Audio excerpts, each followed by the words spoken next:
Nung nakinig ka ng BOM, naku, yung sister ko, magugustuhan to. Excited ka ngayon, umuwi ng bahay. Ate, payaman.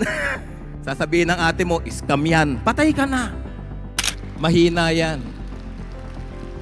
Mahina yan. Mahina yan!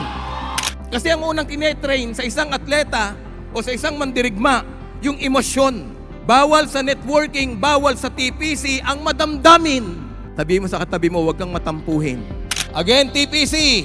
1 load! 2 loads! 3 loads! At milyong-milyong load para sa lahat ng division. Luzon, Visayas, Mindanao. Mr. Rico Raimundo. Good morning, TPC! Buhay na buhay po ba tayong lahat? Pwede ko po bang makita kanina na pinapansin ko na kagad yung 1 load. Parang nagahang yung signal. Alam nyo ho, kilala ko ang networker pag sinabing palakpak, palakpak talaga. Matter of fact, natatalo natin ng sabungan pag sigawan. Pwede ko bang makita ulit yung 1 load? Ready na hubay nasa kanan? Ko? Nasa kaliwa? Sige nga, TPC, 1 load! Yan. Yung nakakatanggal ng malas. Hindi na kinakailangan ng paputok o firecracker para tumanggal ang malas. Kaya pag may nawala sa katabi mo, alam mo na. Again, TPC, 1 load! 2 loads! 3 loads! At milyong-milyong load para sa lahat ng division. Luzon, Visayas, Mindanao, and soon, global. Sabi nga ni Pres kanina, prepared na raw. Andyan ho kayo? It is a pleasure na 3 years na po ako na nai-invite ng Board of Directors. And siguro ang nababago lang talaga, nadadagdagan yung guhit natin sa noo. Andyan ho kayo? Sino ho ba dito yung mga milinya? Yung milinya sa noo. Meron ho ba? Kasi merong millennial, meron din namang may mga linya. Andyan ho ba kayo? Tignan nyo nga ho yung katabi nyo kung may linya na o millennial. Excited ho ba kayo? Paulit-ulit ko sinasabi whenever I talk. Sabi kanina nung host, 1998. Sabi kanina, wala ka pa noon, ano po? Wala pa, grabe. Sa tagal ng panahon, those were the days when I was first invited sa ganitong sitwasyon and mix ang emotions. Maniniwala ba ako sa mga speakers? O maniniwala ako sa nagsasabi kaliwa kanan? Uumpisa, ang ganda ho ng tema ng taon ngayon. Pero aminado ho ako, mas mahirap palang gumawa ng talk pag Tagalog, VP. Matatag, matibay, mapagtagumpay. Alam niyo ho, allow me to say this, I will make it short, hindi ko po kukunin ng mahabang oras ninyo. Pero gusto ko ho, kung kayo pumunta rito ng victim, lalabas kayo victorious. Mahina yan. Mahina yan. Mahina yan! Kung umakyat ka sa elevator, umakyat ka sa escalator, victim, lalabas tayong lahat victorious, mapagtagumpay! Alam nyo, hindi pwedeng maging magmatagumpay nang walang labanan. Kaya merong hindi nananalo kasi ayaw sa laban. Maraming Pilipino, mas gusto nasa comfort zone. Alam nyo, pagka may pangarap kang yumaman, may presyo ho yun. Hindi ho basta-basta ang presyo. Alam nyo ho, nung tinitignan ko, inaaral ko ang TPC, more than 7,000 millionaires ang kinreate ng TPC. Hello? Hindi lang basta isa, hindi lang dalawa, more than 7,000 people created being a millionaire. Hindi ho basta-basta yun. Kaya ho yung mga nasa paligid natin, napakaganda ho ng inyong venue. Naririnig tayo ng outside world. Bakit? Nung araw ho kasi, nung kami-kami pa lang ho, nila Sir Jimmy Talampas, ang networker, mga kaedad ko ho yan, si VP Santi, magkakaklase kami yan, VP Leo eh. Alam niyo, yung ating PK President's Night, matanda sa akin ng 3 buwan. Bumawi akong bigla eh. Niyari ako noong 1998. Ang nilagay ko doon, 2003. Binasa 1998. I'm from Bulacan. Ang Bulakenyo ho, isa na to sa pinakamahirap paniwalain. Dahil ang pinaniniwalaan lang namin sa Bulacan, yung mga kasabihan. Pakisabi nga kasabihan. Bawal daw magbayad ng Biyernes. Mamalasing ka. Bawal daw makasalubong ng pusang itim. Mamalasing ka. Di ba sinabi ko na ho dito yon? Baka naman may naniniwala pa sa inyo sa kasabihan. Meron pa ho ba? Meron pa ho? Ano yung kasabihan? Na pag ikaw sumali ka sa TPC, niloko ka lang. Kasabihan lang yan. Sigaw ho ulit para magising tayo. Para marinig tayo sa Zoom, marinig tayo sa YouTube. Alam niyo, I will start my slides. Ano nga po yung slides yan? Matatag, matibay, mapagtagumpay. Ito ho yung tema natin ngayong taong 2026. Alam niyo, sabi ko nga ho, babasahin ko ho, and I want you to listen very carefully. MLM is not just business. It is a battlefield of resilience, strength, and victory. Hindi ho basta-basta, kaya nga minsan, importante talaga trainings, my dear Board of Directors, para tayo mga sundalo, na pag hindi tayo na-train, emotionally, ang Pilipino may pagkamanipis. Hindi lang nabate, nagtatampo. Hello? Hindi lang na-recognize, sumasama loob. That is why sa networking, isa lang ho ang unang-unang na-gain ko. Na bago ho ako from the inside out. Hindi lang bulsa kagad. Again, lagi ko sinasabi sa training. Bago mo makita yung material changes sa'yo, you need to feel it inside. Dapat maramdaman muna bago makita. Hello? Minsan kasi pumupunta ka ng gantong event, wala lang. Bakit? Kasi sabi ng upline ko eh. Kasi sabi ng company, pumunta raw, kick off. But without you even feeling na ito babago sa buhay mo, hindi mababago 2026 mo. This is a battleground. Ano sabi ko ho kanina? This is not only a battle or a business. May mga hamon ho tayong haharapin. Sino po ang willing sa hamon? May kasama ba ako dito mga warrior? Itapon natin ng warrior. Kasi, tandaan nyo, bago ka maging mapagtagumpay, may labanan.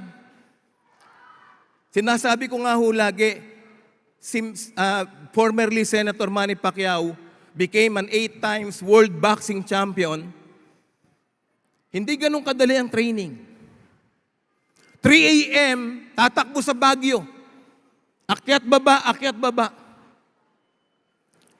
Kailangan 7 p.m. tulog na. Disiplinado. Kasi gigising ng alas 2. Tapos ang kakainin, kahit kayang-kaya niyang bumili ng kahit anong pagkain, kailangan tipid na tipid. Hindi madali. Kasi ang unang tinetrain sa isang atleta o sa isang mandirigma, yung emosyon. Hello? Bawal sa networking, bawal sa TPC, ang madamdamin. Sabihin mo sa katabi mo, huwag kang matampuhin.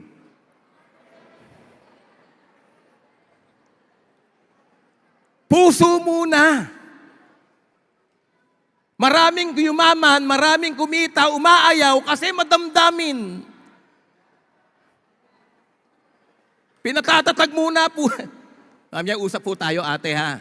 May upuan dalawa doon, mag-counseling tayong dalawa. Maraming networker, kumita naman. Bakit nag-i-inactive? Sabi nga ni Pres, may mga nag-inactive bumalik. 98% pag in-interview mo, damdamin ng dahilan. Nagtampo. Nalugami. Si Manny Pacquiao, unang tinrain emotions. Kahit napakaganda ng asawa, modesty aside. Hindi siya pwedeng tumabi. For 90 days, 3 months. Ang mga lalaki ho, i-Englishin ko na lang, wala ho kaming menstruation. Kaya yung sa niregalo ng Diyos, sex is holy inside the bondage of marriage. Pag ikaw mag-asawa kayo, legal, sex pa more. Allowed ng langit yon. Kung asawa.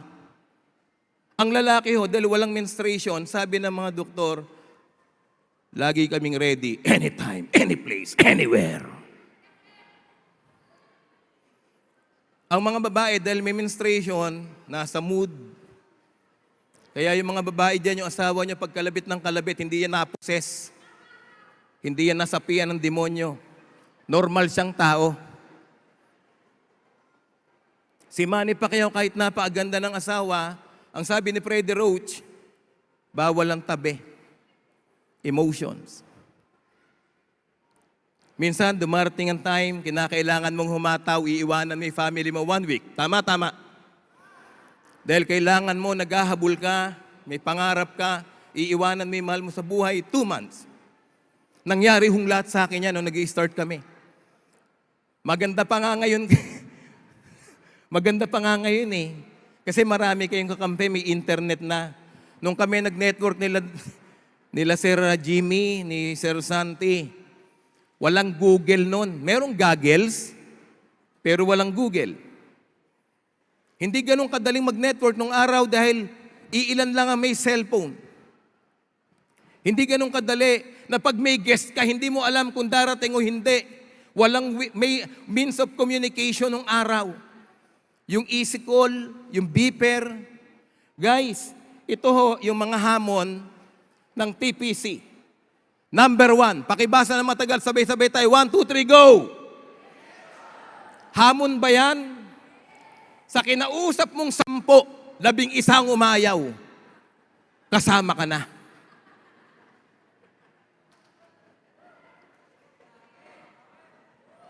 Nung nagpapaliwanag si BP Santi, nakikinig ka, parang andali eh. 2 tao lang kailangan eh. Kaya ko to. Ang dami ko kayang tropa. 2 lang, tapos sa akin to. Eto na, nakaka2 buwan ka na. Ni silver account, wala kang mabenta. Tapos ka na. Alam nyo, multi-level marketing is a business of rejection. Hindi pwedeng hindi ma-reject. May naging downline ako. Sabi sa akin, Apps, hindi totoo yan. Na ang mundo ng networking, mundo ng rejection, hindi. Sabi ko, bakit? Ni minsan. Hindi pa ako na-reject. Ganon? Bakit? Wala naman akong ini-invite eh. Hindi ka nga ma-reject. Walang in-invite eh. Andiyan ho kayo? Meron ba dito mga hindi na-reject?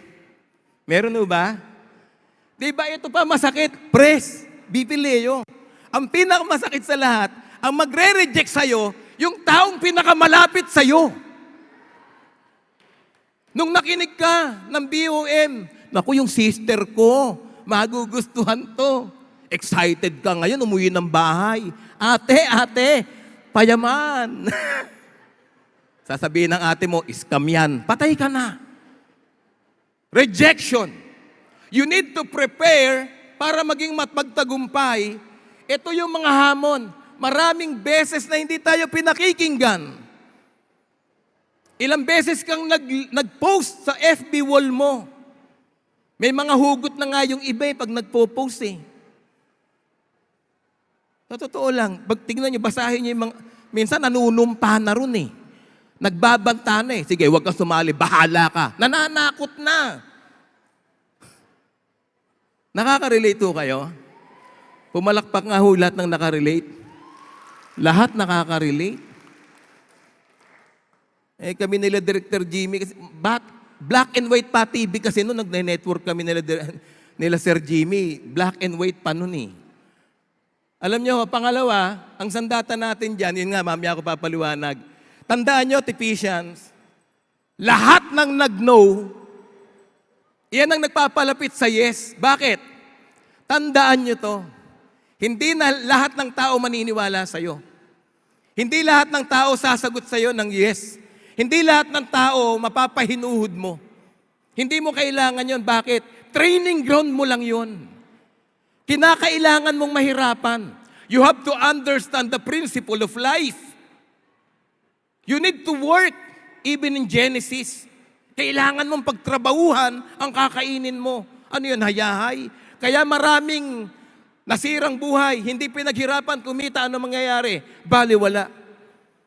Pero ang isang sentimong pinaghirapan, aalagaan mo yan. Next of our hamon. Pakibasa, 1, 2, 3, go. Pagdududa, doubt. Yung duda, di ba, D-U-D-A, di uunlad, di aasenso. Lahat ng nagdududa, hindi umunlad. Nakakailang taon na ang TPC. 2012, nung nag-start, 7,000 millionaires. Tapos sasabihin, totoo kaya yun? Hello? MLM questions as hindi legit. Pag networking, scam. Pag MLM, chipepay. Pucho. But you know what? In 2011, Business Mirror magazine released that 50 na tao sa Pilipinas, multi-billionaire because of multi-level marketing. Matter of fact, kinuha to ng Asian Management or yung AIM, Asian Institute of Management. Alam nyo, pag nagpa-enroll ka dyan, dollars. Alam nyo ba na may 4 units sila na multi-level marketing subject? Why? Because even the US believe multi-level marketing is the new innovation para kahit hindi ka graduate, kahit wala kang diploma. Ako nga ho, hindi ako nakagraduate eh. High school lang ho ako. Pasalamat na nga lang ako, artistahin ako. Parang BP Leo, BP Ana, namali ako ng salita eh. Kaya pala sabi niya, parang namumukha ko nga to eh. Hindi ako graduate. 4th year. Maraming hindi naniniwala sa atin. Pag umiikot kayo, magbebenta kayo ng load. Sasabihin mo, ito mababago ng buhay. Hindi. Duda ang tao. Doubt. Okay lang yan. Ang mahalaga, hindi ka nagdududa sa ginagawa mo. Integridad at patunay na 14 years na ang TPC and still, this coming year, sabi nga ni Pres Mariel, you will dominate international.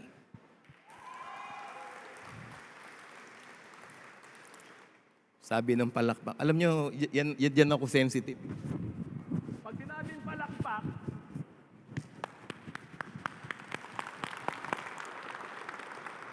marami pumapalakpak, palakpak, antok.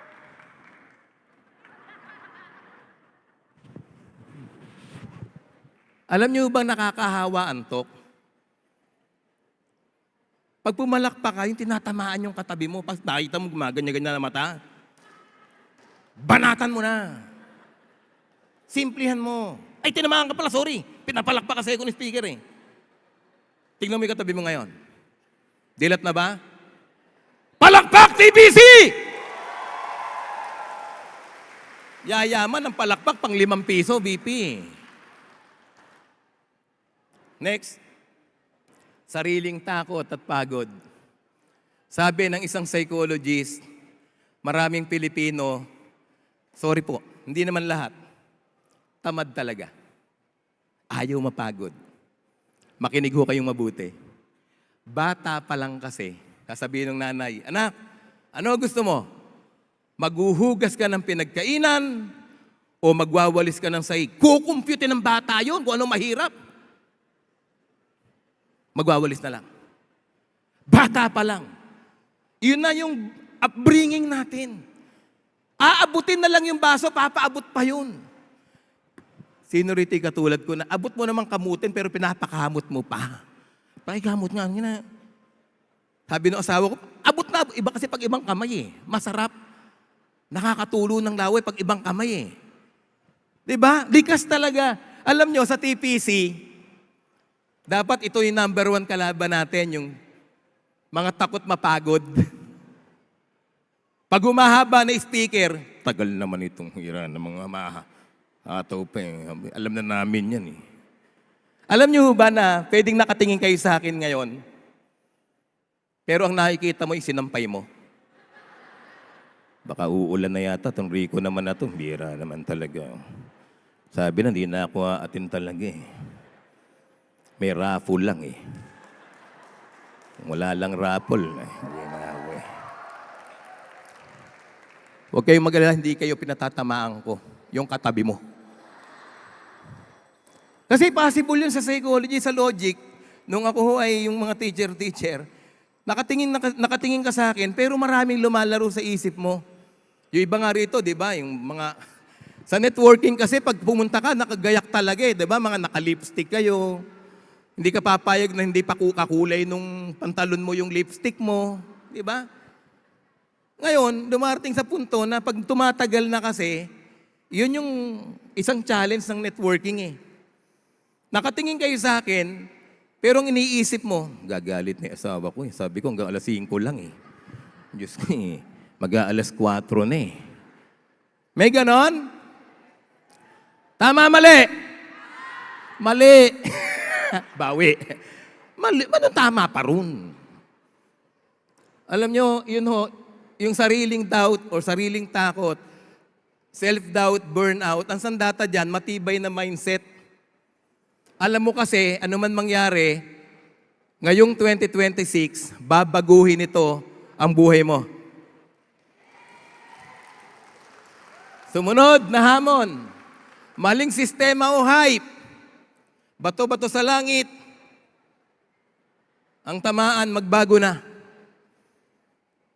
Hamon natin, mga networker, ang daming lumalabas na ibang kumpanya. Kaya naman yung iba, lumipat na. Hamon yan eh. Papangakuan ka, dito hindi ka mahihirapan. May account ka na. May waiting pa. Ikaw, talaga? Matindi kitaan dito. Siya nga oh, 2 buwan pa lang. 500,000 na! Ikaw naman yung ganon. Hello? Nangyayari. Hindi ho exempted ang TPC dyan o ibang mga legit companies. Sa Pilipinas, sinabi ko nung dito, sabi ng SEC, every year, ang ipinapasang pangalan ng kumpanya sa SEC, more than 500. Yung na-approve, 300, 200. Every year, may tinatayong networking company at nangahype. Wala kang gagawin. Magpo-post ka lang sa FB, yayamang ka na. Ano ipo-post ko? Pera mo, magiging pera ko sa 1 linggo. May tumataya, wala. Meron. Alam nyo, sabi ng networking gurus, para malaman mong legit ang company, number 1, at least 5 years na raw. Ang TPC ho, 14 years eh. VP Ana, matanda lang ako sa TPC ng 6 na taon. Ilang kayo, Pres? 14? 6 na taon ang tanda ko. Ilang taon ako, Sir Jimmy? Kaedad ko kasi Sir Jimmy, kaya talagang kinukompute eh. Tingnan nyo ito maraming hamon eh, pero iklian ko. Sunod, hamon din kung magpapatuloy tayo hindi. Tingin kayo sa akin, dito ako tututok. Minsan kasi, pag walang nangyari noong 2025, minsan may nagtatanong kagad, tama pa ba'y ginagawa ko? Tutuloy ba ako ngayong 2026? Siguro hindi ko po alam, Siguro merong kanginang umaga nang gumising ka, nagdududa ka pa, or wag na duda. Iniisip mo, pupunta pa ba ako? Samantalang noong 2025, hindi naman ako ganong naging successful. Siguro merong gumising kanina, sinabihan ka ng mister mo, sana naman yan, payaman na naman, power na naman. Siguro nung nag-aayos ka, sinasabihan ng anak mo, Nay, Tay, trabaho ka na lang. Hindi mo alam kung tutuloy ka pa o babalik ka na sa dati mong kumpanya, magtatrabaho ka na lang ulit. Sa mga nagtatrabaho naman, okay naman sa'yo, Alam nyo, hamon ho to eh. At iilan lang ho ang nagtatagumpay kung sila'y tutuloy. At palakpakan mo sarili mo, tumuloy ka ngayon. Malakas pa dyan dapat ang binibigay mo. Sabi ko dito, ang tunay na laban, hindi kung paano ka nagsimula, kundi kung paano ka magpapatuloy. Hindi ho usapin kung paano ka nagsimula. I don't care kung silver account. I don't care kung retailer ka lang. Pero ang talagang laban, ang tanong ngayon, tutuloy ka ba? Hamon ho yun. Kung minsan, napakarami kasi sa paligid natin, tandaan niyo po, sabi ko nga kanina, ang worst scenario, kung sino pa yung pinakamalapit sa'yo, yung pa yung magdududa sa'yo. Kung sino pa yung akala mo, best friend mo, asawa mo, sila pa yung magne-negative sa'yo. I tell you, wala akong naging downline sa Bulacan, sa Marilao po ako. Wala akong naging downline doon. Yung unang downline ko, taga Paranaque pa yata yun. Walang man naniwala sa akin sa Marilao. Kilala nila buhay ko. Alam nila 6 na taong kaming walang kuryente. Alam nila, tambay-tambay, yosi-yosi lang ako. Ayoko pa sa yosi kadiri. Gusto ko chonky papogi. Ayoko ng beer lang. Gusto ko gin bulag. Kaya nung nagne-network ako, walang maniwala. But I don't care. Bakit? Hindi naman sila magbibigay ng bigas sa amin eh. Sila ba magbabayad ng kuryente ko? Tama. Ngayon no, dapat duplication system. Kanina sabi ko matatag, matibay. Paikling ko ho. Baguhin ko lang ng konti, pero allow me. Matatag, matibay, mapagtagumpay. Listen. Bago ka maging mapagtagumpay, dapat daw maging matatag. Dapat daw maging matibay. Ang tanong, bakit may mga nag-network nung magsimula matatag? Nung magsimula matibay? Bakit nawawala yung tatag-atibay? Listen, and I will quote in the Bible, 1 John 5, chapter 5, verse 4, letter B. And this is the victory that overcometh the world, even our faith. Sabi ng 1 John 5:4, this is the victory that overcomes the world, even our faith. Ang faith, yung paniniwala. Alam nyo kung bakit hindi nawawala yung tibay na, kung bakit nawawala tibay ng mga networker? Alam nyo kung bakit nawawala yung tatag? Kasi nabawasan na yung paniniwala mo sa kumpanya mo. Bumababa na yung belief system mo. Kaya pag nabawasan na yung belief system mo, unti-unti yung pagiging matibay mo, rumurupok. Sabi nga nung quotation, aanin mo raw ang matapang na kape kung yung katabi mo naman marupok.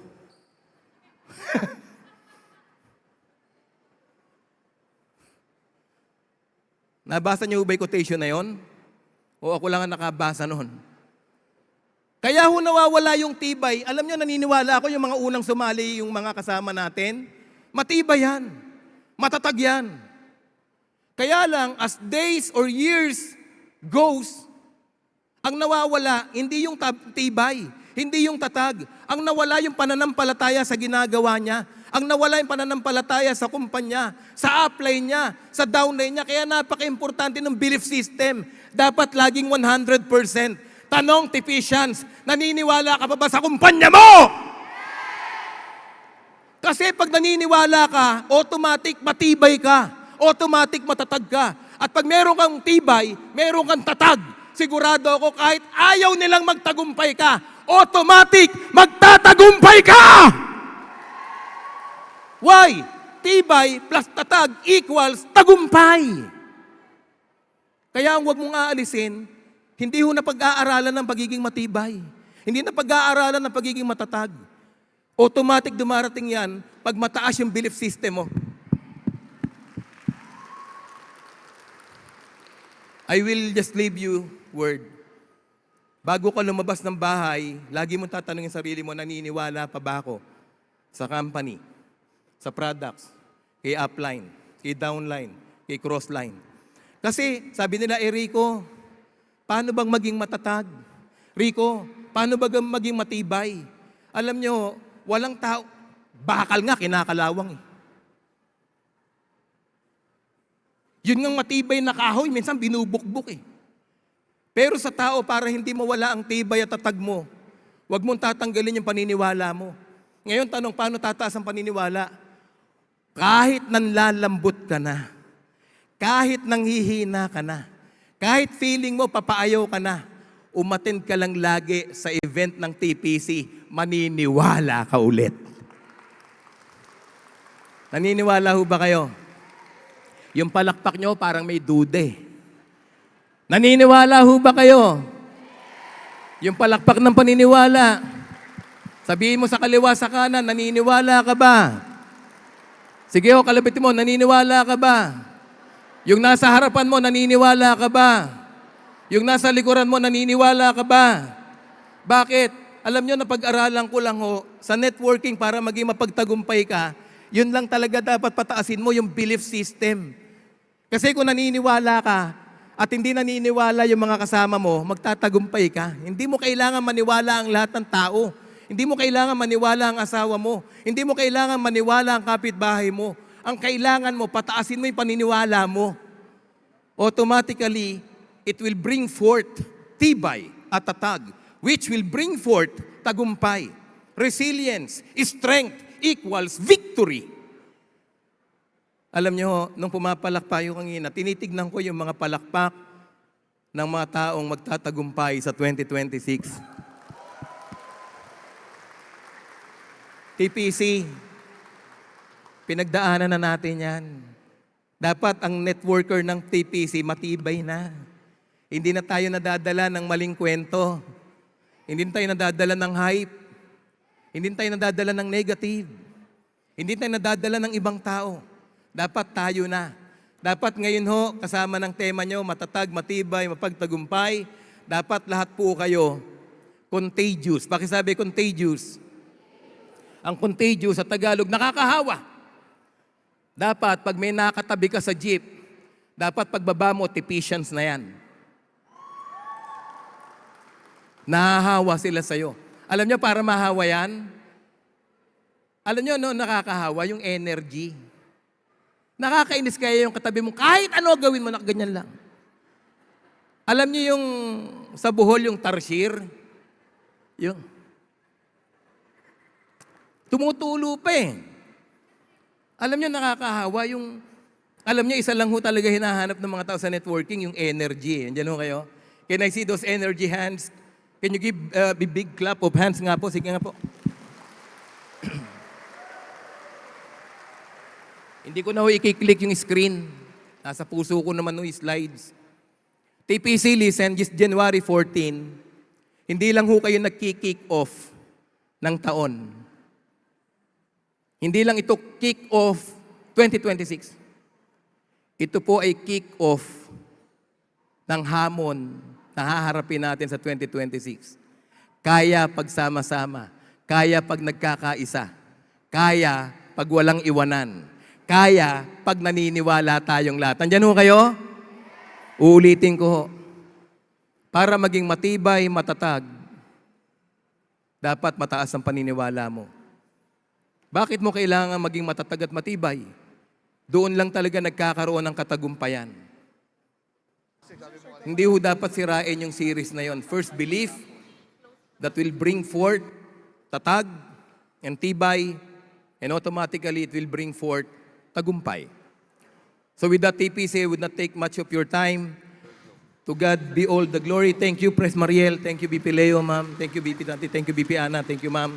And sa lahat ng mga leaders, city stockists, mobile stockists, sa lahat ng mga PKs, sa kaedad ko, si Director Gaming matanda sa akin ng 3 buwan. Salamat po sa paniniwala niyo po sa inyong abang lingkod. Thank you so much. God bless you all, TPC. Thank you. Ka-Telepreneurs, once again, that's Mr. Rico Raimundo. Palapakan po natin